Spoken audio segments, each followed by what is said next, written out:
Welcome to the Filmistines, the double feature podcast. Join us as we unravel the interwoven experience of the continuous conversation of cinema. Take part in pairing movies with their cursed counterparts, movies that share DNA, or even pairing questionable duos by joining our Patreon at patreon.com/Filmistines. We offer tiers at the $1, $5, and $20 level, where the $5 tier will grant the ability to request films to further the discussion. So grab some popcorn, sit back, and get ready to join the 100-year conversation. This is the Filmistines, where movies are more than just entertainment, they're an experience. They're an experience. All around you.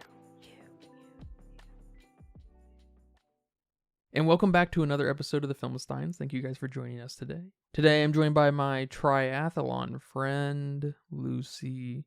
Hello, everyone. You can join us every Monday, Wednesday, and Friday for brand new episodes of the Filmistines. Some recent episodes include Mad Max 1, 2, and 3, Fury Road, and Furiosa. All the Mad Maxes. The 2015 film Green Room and Blue Ruin. Great films. Go check them out. Remember to leave nice comments, thoughts, and ideas on our Patreon as well. Come subscribe for $1. Come request a movie. Go rate us on Apple Podcasts. We appreciate all the support. Thank you guys very much.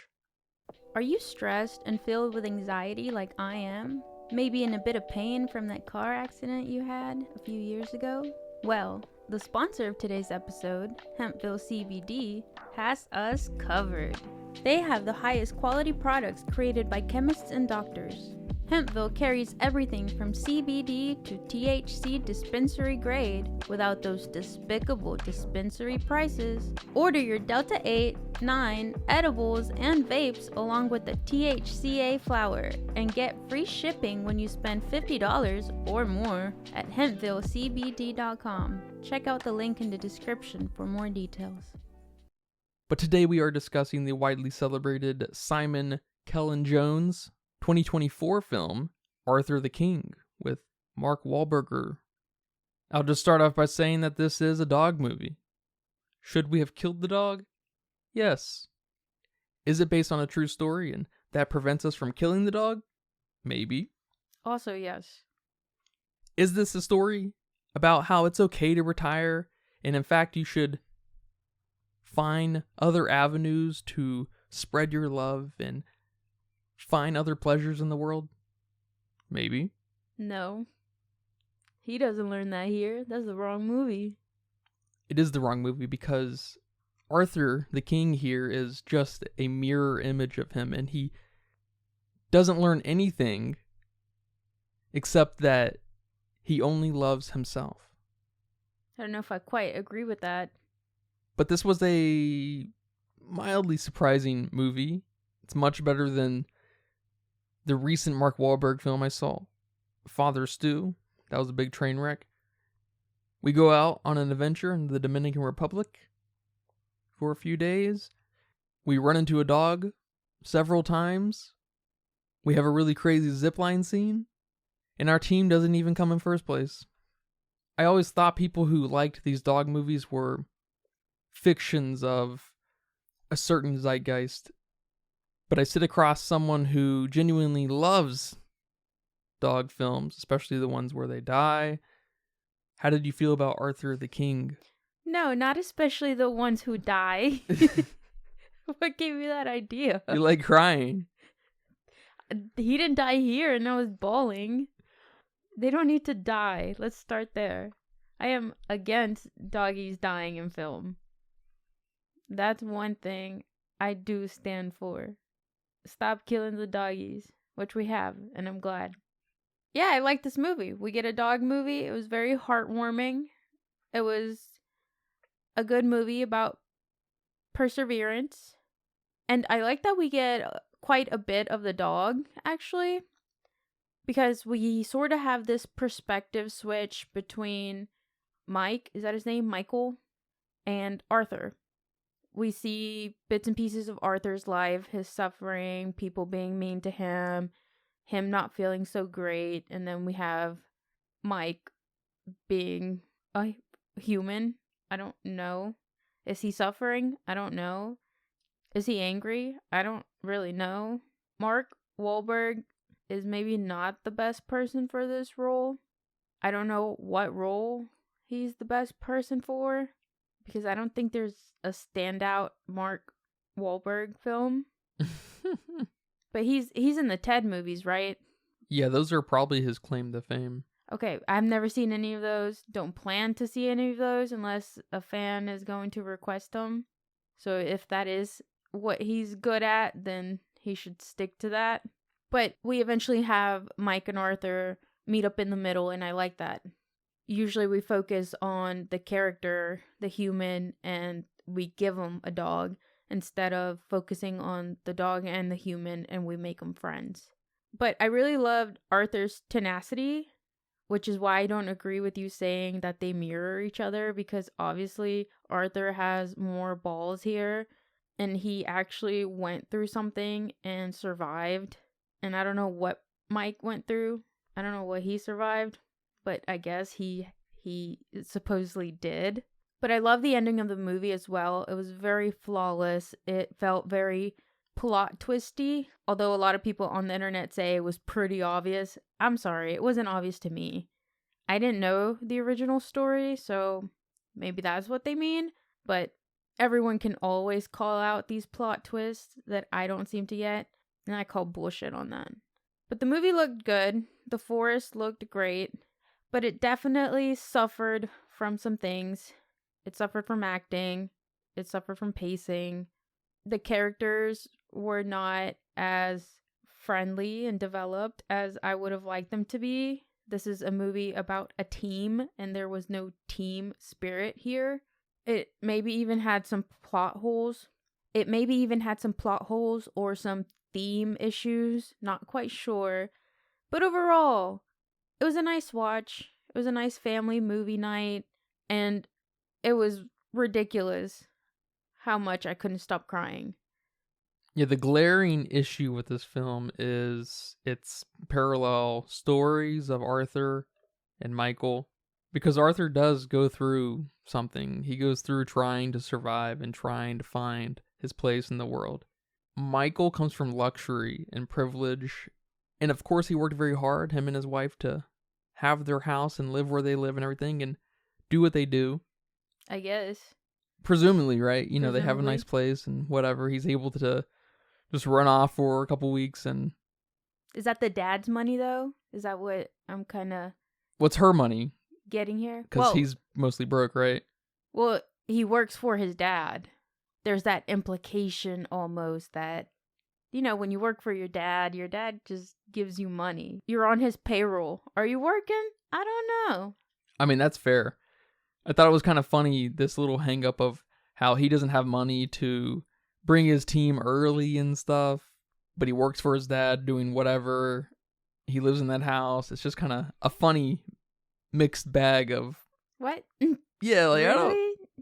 and you stole $10,000 from your wife. Like, who has 10,000? It's just, No, sir. He did not steal $10,000. He stole a lot more than that. oh, how From much his was wife. it?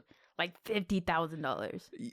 Exactly. It makes it even worse. Like, I don't think you're that broke. Yeah.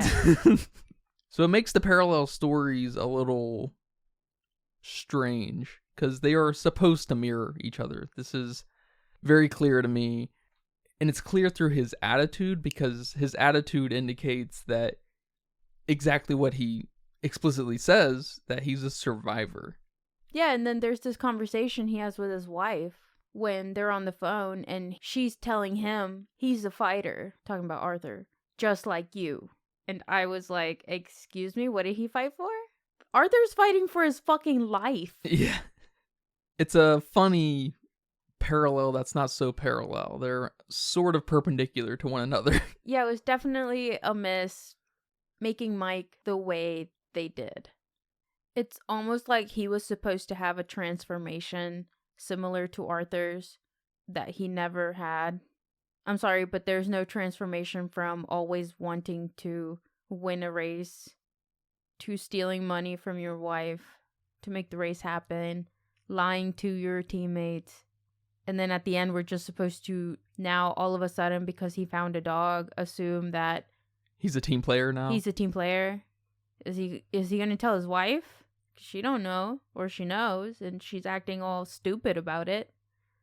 That was never addressed, which I have a big problem with that. That's a massive point. Yes. Unless they're just that well off. You see what I'm saying? Yeah. Oh, yeah. For her not to be mad, you're right. And the wife gives me vibes from The Sound of Freedom, where the wife is totally cool with whatever he wants to do. Gone for several months at a time. Yeah. And she's like, yeah, honey, whatever you want. You're a hero. Yeah, you're a hero. These wives need to step it up. Bitch, you took $50,000 out of you took $10,000, you took whatever amount of money out of my savings account. Get your ass back here. Like, what the fuck? And now you want to bring a dog home? And you only came in second place? Damn. Fucked up. Yeah. Because the whole start to the movie was also a bit weird. Because supposedly he gave up on his dream to be a racer because of a bad social media post. Is that what happened? Because they keep talking about that thing that happened, and the only thing that happened that the audience was aware of was that social media post that went viral for him being mean to his teammates. I don't know. He didn't break his back. I don't know. He didn't have an injury to prevent him from doing it. That wasn't a situation that you give up on. So you're telling me this is a redemption story to fight back against cancel culture? You know what? Maybe. But if it was, can we not make the social media aspect or the social media influencer aspect of this character not so cringe? Because I don't know if that's the big thing that made him quit or made him keep losing. I don't know. Yeah, it almost feels like we should have gotten a little bit more of a tighter focus on him being past his prime. Yeah, we really didn't get that, besides maybe a few jokes here and there. But it was the main focus on his personality, which that was very lacking. And that would have worked better because Arthur here is going through something he can't help. Like these parasites infecting his poor little baby doggy body. And drawing parallel to Mike getting old, something he also can't help, hurting his big man body. That would have been better, so much better. And I know they're trying to keep true to the source material, but how many great examples are there that if you deviate from the source material, it's okay. You need that better movie. Like Jaws. How different was Jaws from the book? The book was all about cheating and drama and whatnot, which was good, which was very good, but they completely took that out of the movie, which you would think that would make for a great movie too, adding that cheating wife and all those elements, but they took a risk and it paid off. We see it time and time again. It often helps when you have a little bit more of a singular focus or try to attach the context to some kind of allegory. But it's clear here they didn't really have a Michael story. It was just Arthur the King's story. And I'm happy to say it, but the point of Arthur saving Michael from God knows what is garbage. They should have saved each other, which they try to do, but they don't know how to write a character. They instead wrote this Hallmark piece for Arthur and just neglected the meat of the story. In fact, the true story part, which really only can come from Michael because Michael is the perspective on it all. So no matter how much you like Arthur and want him to be the thing that's in most focus, the characterization and development of Michael is still the most essential part of the story. So I'm a little confused on why this thing even exists.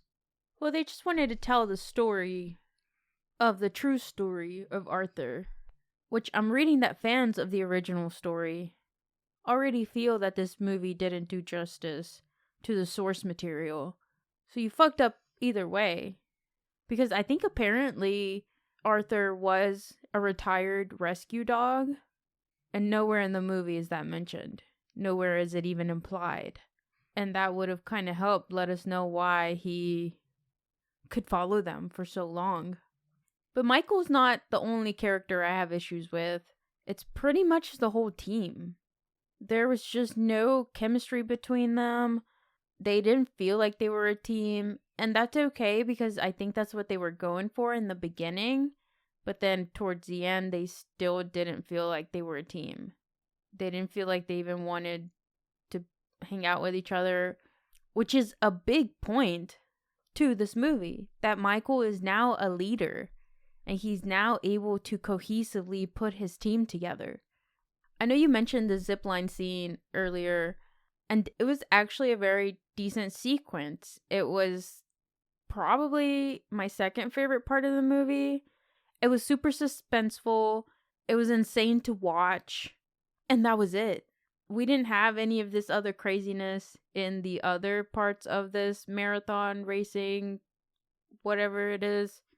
Because in that sequence, I mean, you see everything from them climbing that mountain with their bikes on their back to them doing the zip line to surviving and being ahead on time, right? But then we lose some of that craziness in the rest of the race that I'm not a fan of. I wish we would have had other crazy moments like that. I don't know if maybe there just wasn't time for it. Not sure how long this movie went. Too long. 107 minutes. He said too long. Because everything else was just pretty chill, pretty mellow. I know there was a scene where Arthur rescues them from potentially falling from a cliff, but that should have been intensified. Just because you're shooting it at night and you say, oh man, he saved us, he gets more meatballs, that doesn't intensify your scene. I'm sorry. And it could have really been awesome because that's when we see him again. Like, damn, this dog really just did 200 miles? Like, what? That's crazy. So there should have been other moments where we were on the edge of our seats, where we were in suspense mode. And can we just agree on that the team that won deserved the win because they got so far ahead? Of course, Michael and Arthur took a great shortcut and got a day ahead or 12 hours ahead. It was quite a bit. And then that second place team, the kind of main antagonist, I guess, the kind of rival team, I should say, still caught up and ended up winning. They deserve the win. Yeah, but this is an underdog movie, so we have to let the team with the dog win. And they still didn't win. Well, that was Arthur's fault, clearly. How dare he try to paddle and almost die and we had to turn around. How dare he? That's when you should be able to say, well, team spirit wins here. But like you said, there was no team spirit. There was no camaraderie. There was no so-called chemistry. And there was no companionship, which is the essential piece to a dog movie. That human and animal connection is the seller. It's what us dog movie people want to go see.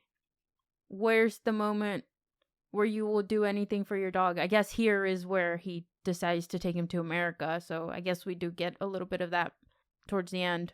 But just that lack of companionship, because he just really picks him up and takes Arthur with him because he survived. We didn't get the heart-to-heart moments I needed. There was no bonding moment. Yeah, exactly. It's like they're trying to tell us that this extreme adventure that this team has gone on is the traumatic experience to provide the foundation for the accelerated bonding of the team players, including Arthur.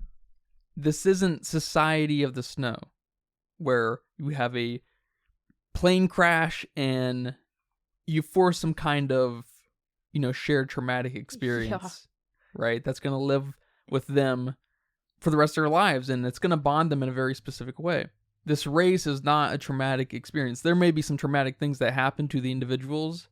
To the audience, this is an extreme race that you volunteered for. Yeah, it's almost like a sports movie all of a sudden. Yeah, no, it is definitely a sports movie. Yeah, and you volunteered for knowing you had knee injuries, knee problems. Like, that's just silly.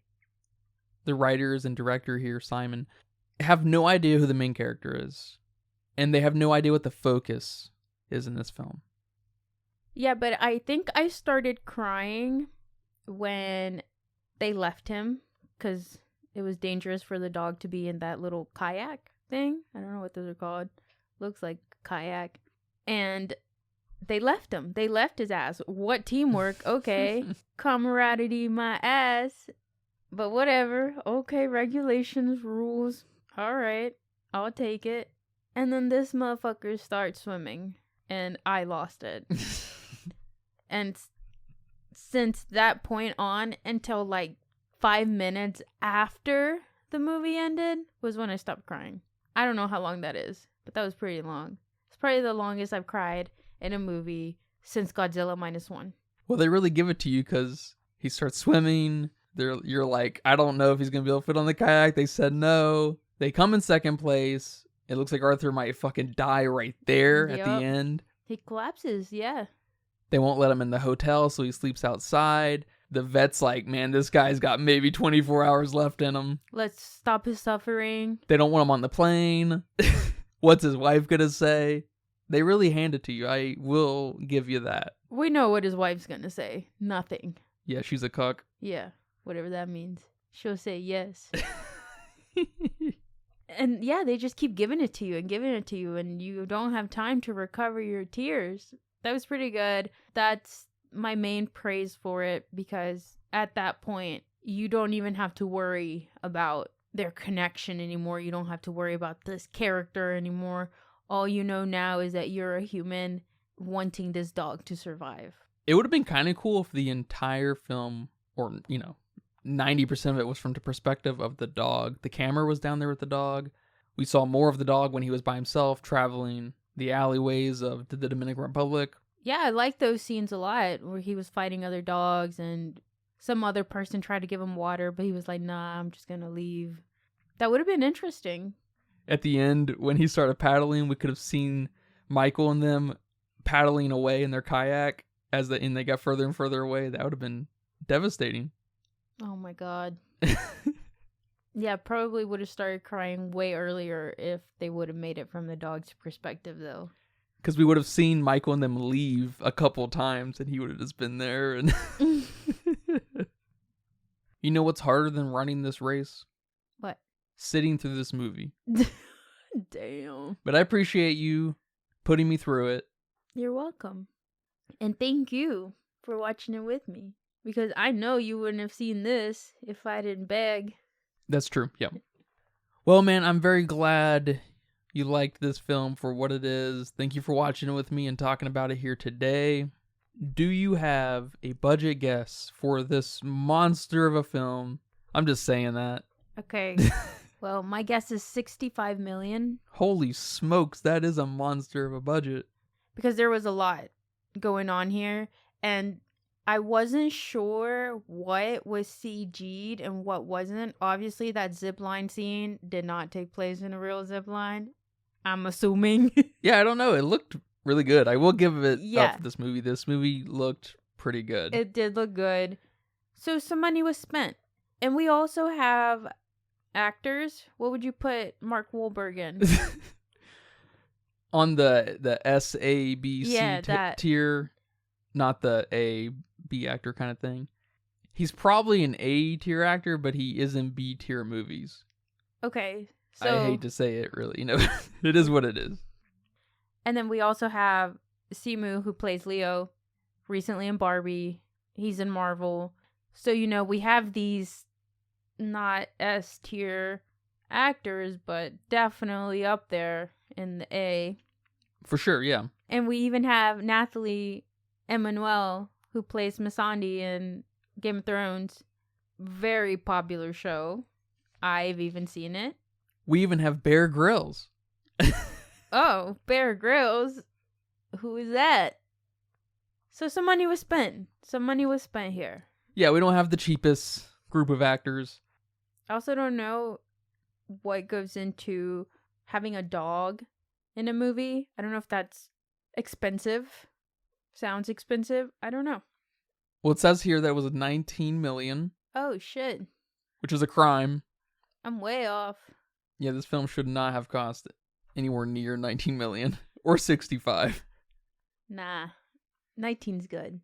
It looked good. It's fair. It's fair. I give it to you. And we have a lot of moving parts. We're on the move a lot, and there's definitely some CG moments. You gotta assume it looked good. I mean, I cannot take that away from Arthur the King. I guess it was 107 minutes, so you gotta take that into account. And it went on to make $34.3 million, so it probably made a little bit of money. Well, that's good. It was definitely in every trailer we went to go see a movie. Yeah, I was kind of thinking they didn't really have a marketing push. They just tagged it on to its distributors' movies and friends. Every single one. Yeah, I didn't see, at the movie theater, every single one. I didn't see anything online, so... With 23,000 people over on Letterboxd, they weighed in at a 3.1. Also criminal. Way too high. Wow. Yeah, I'm giving this a 2. I'm happy to hear that. I was really worried about you fucking up this score. Because I would have given it a 1, but because it made me cry so much and I just loved Arthur and the doggy, he gets an extra whole point. This dog made them get an extra whole point. You just didn't make me feel the way I wanted to feel, the human to feel for this dog. The injustice. I completely agree. I would have given it a 1 as well, but it's earned a 1.5 because of the dog. That's not good when your dog is your star and he wasn't your star. He should have been the star. He should have been the the movie's star. named Arthur the King. Yep. I mean, enough said. More like Michael the King. Got him. But yeah, man, thank you again for watching this movie and talking about it here today. And thank you guys for listening to this episode of The Filmistines. Hope you guys enjoyed that. Remember, we post every Monday, Wednesday, and Friday with brand new episodes of The Filmistines on patreon.com/Filmistines, Spotify, Pandora, Apple Podcasts, YouTube. Remember to leave nice comments, thoughts, and ideas on our Patreon as well. Go request a movie, come subscribe, rate us on Apple Podcasts. We appreciate all the support. But until next time, take care. Bye-bye. Bye-bye. And that's a wrap for today's episode of The Filmistines. Thanks for tuning in and joining us on our cinematic journey. We hope you enjoyed the discussion and gained new insights and perspectives on the world of movies. Don't forget to subscribe to our podcast on your favorite platform, especially Patreon at patreon.com/Filmistines, and follow us on social media for more film-related content. We love hearing from our listeners, so if you have any feedback, suggestions, movie recommendations, or book recommendations, please feel free to reach out to us. Until next time, keep watching, keep loving the magic of movies. This is The Filmistines, signing off.